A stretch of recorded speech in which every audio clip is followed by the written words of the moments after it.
It's the 41st millennium, and let's face it, life could be better. You live in a hive city of the Imperium of Man, the most brutal regime ever known to anyone, really. But you serve faithfully, as it's your duty to the Emperor of Mankind. You somehow manage to serve well enough that you are well regarded by the regime, a well-behaved code in the machine, until, you know, the day you die. But you were a good servant. You deserve the best. And what is best than being this bastard's new iPad? No! In this universe, AI is forbidden, but you still need computers to go around. This is where the Servoskulls go in. They are not just skulls, they were all people once. I can't stress this enough. They have to like you, so you end up like this. It's one of the icons of the brutality, the ruthlessness, and honestly, the efficiency of the Empire. Sounds really cool, like, I'm gonna make one. They ask you how you are, you just have to say that you're fine when you're not really fine. Hello everyone, I'm John, loyal servant of the Imperium of Mankind. It says so on this pin right here, that you will not question about. Do you know why? I'm starting this as a fun challenge for myself. I fell in love with 40k universe these past 2 years, and I really wanted to do something on this theme. I modeled tons of stuff, but I've never done a full character. I am not sure if this one counts, but it technically has a face. This means that it's time to start on the best part of any project. Reference gathering.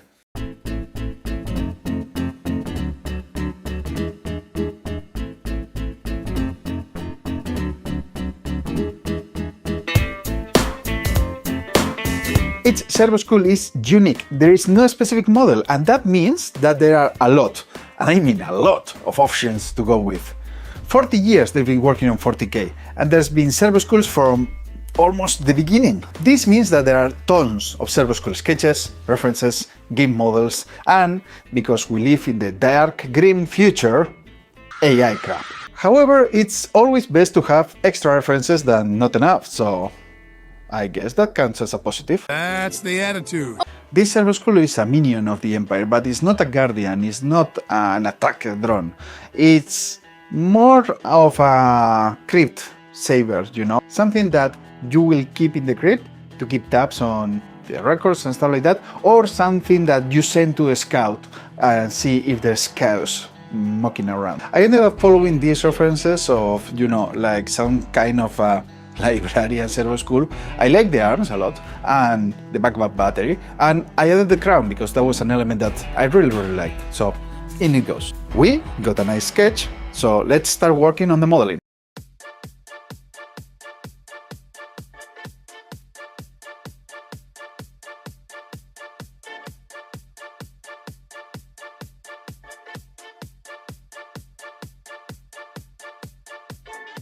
The most organic part, the skull, we don't really need to do, as I found a nice 3D skull on file. You don't necessarily have to use a human skull, and God knows that there's plenty of skulls in 40k, particularly on this guy's chair, but call me classic, I'm going with human. The main shapes to follow are the arms, battery and crown, as I mentioned.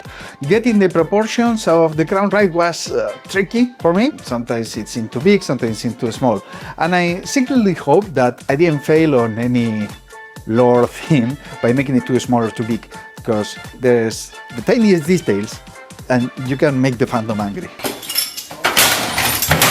I'm particularly worried about the cable elements. It is what makes it technological and gives a ton of rich detailing. And I was worried that I could overdo it, but then I remembered that I'm doing 40k.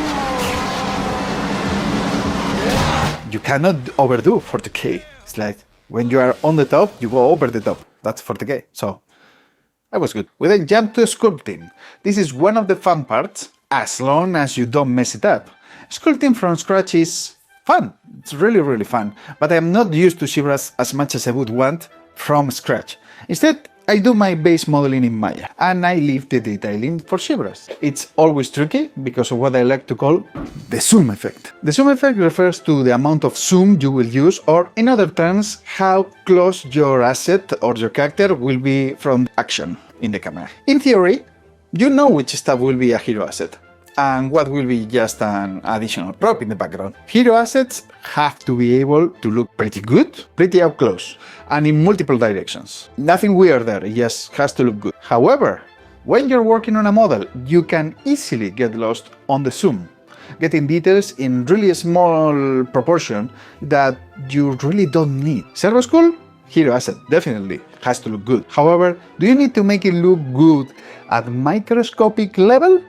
Will you put the camera so close that you will be checking on the grime and scratches of the screws or the inherent material that you put on? These are the questions that you better have answered beforehand, because you can end up doing a ton of fine detailing that nobody will ever see, or that it's best done in texturing and shading. Speaking of which, McQueen, it's paint time! 40K is the theme. That means a mixture of metals, grime, old-looking pieces making ultra-futuristic machines. The Servoskull can serve for centuries, so it's old, but it's not a rust bucket, because it's well maintained by the mechanicus and the technopriest. But it won't be super clean cut either. It will not be like a brand new car engine. This is so wrong. Plus, it's got a candle behind, so yeah, it's filthy. This guy doesn't go to a bathroom anymore, but he sure makes a mess. Disgusting. I use a bunch of smart materials by an awesome artist called John from the Future. I am so sorry that I butchered your name. I don't dare try it. So yeah, it's here. The awesome part of this material is that they take a lot of work out of your way, because they give you a nice base to start with. This is a good start. The counterpart is that it's a lot of work to tweak and change, because it's basically all the layers that existed ever to make this material. And despite my machine having a 3090, which is by no means a bad graphics card, too many smart materials will make your file slow, which happened in this case. But with patience and a lot of tweaking, I got through the textures and I think they look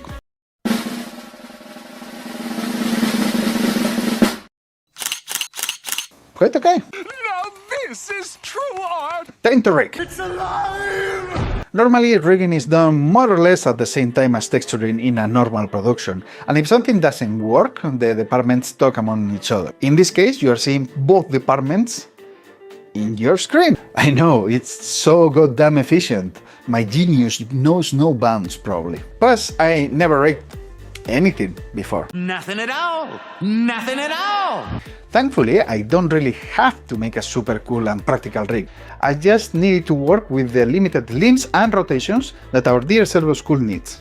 Plus, the genius of this character is that it's all mechanical, nothing organic. So my rig only needs to pick super specific areas, like every surface that is metallic and stuff like that, and we don't need gradients, or there's no muscles or anything that stretches at all. So that makes it way easier. I botched it a couple of times, but for me that was okay, as I had to test it beforehand. It took some time on placing each joint in the correct position, and I added a lot of joints due to the tentacles, but I was done and was quite functional, pretty fast. Will work. Je sais pas. I had the rig, it was time to animate. Dance for me, puppets, dance!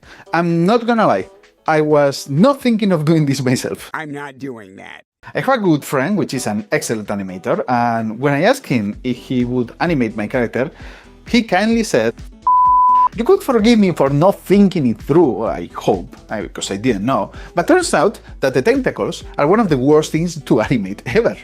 Each one of them has to move independently and be wriggly and all octopus-like, and it's a complete nightmare to do in the style I wanted, which basically was Matrix Watcher style. So my original idea of Skull moving around with the tentacles dancing like there's no tomorrow was gone.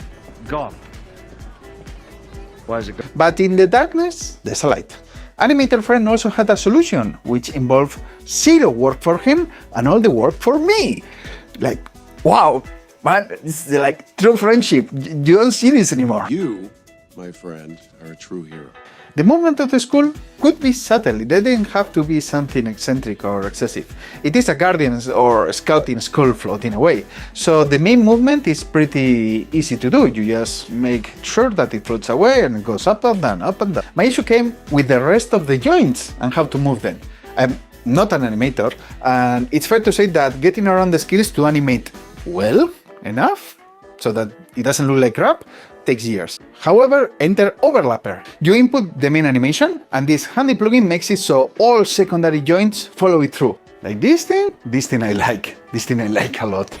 Yeah, boy. After some tests and some crashes, because it's Maya after all, I finally got a decent moving animation.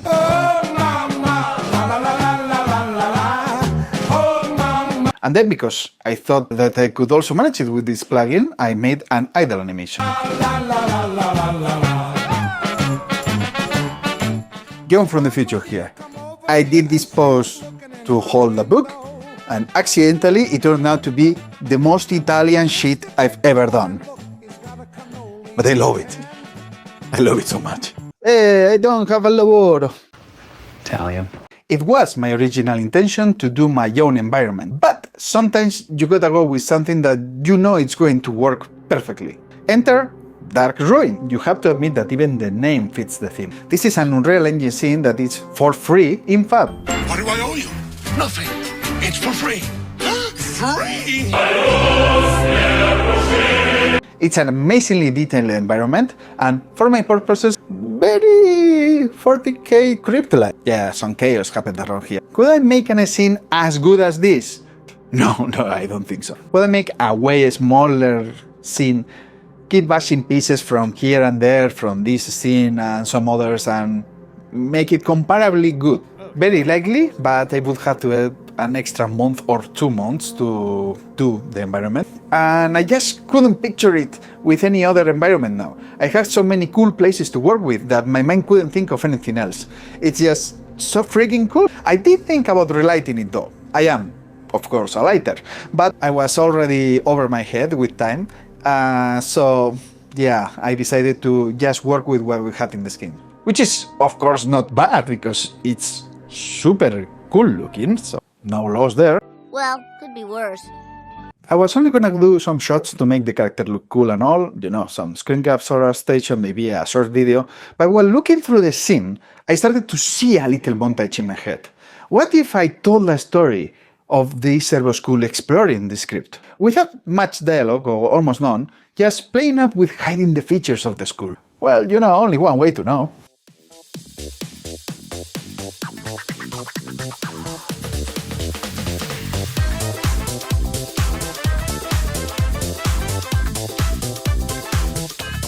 It is very cool to play with the camera and see if the shots end up transmitting what you went for.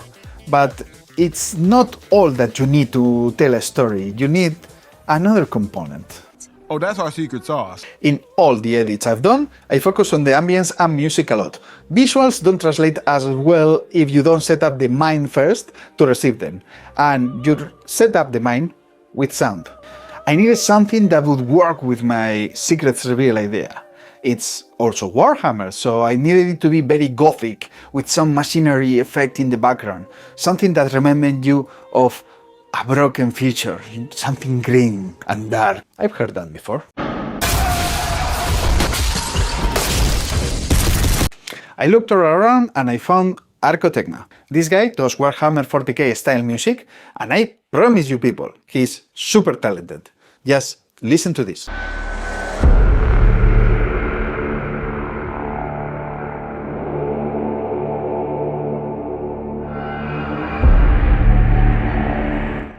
I freaking got the music I needed, man. This is perfect for other one. After that, I played around with some AI voices to get the robotic voice I wanted. It was not easy, at least it was pretty fun to explore, but every AI platform wants you to subscribe, and I'm just not gonna. But I managed to create a robotic voice that fit what I imagined the Servoskull sounds like in this one for free. So, thanks internet. Atmospheric purity 18%. Contamination likely. Proceed with devotion. The road to the end of this parade was very long, but to be honest, not as long as I thought. The light of the Emperor is not easily cast on me, but I endured the challenges. I resisted the chaos. I have served well. Look no further, my friends, than to this final result.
Thank you very much for watching. This was a blast to do. And in case you're wondering, I'm already working on another 40k player, but much more ambitious and bigger, with casinos and with a team of super talented people this time, because it's so much more ambitious that I couldn't do it myself. Not time or deadline set for that.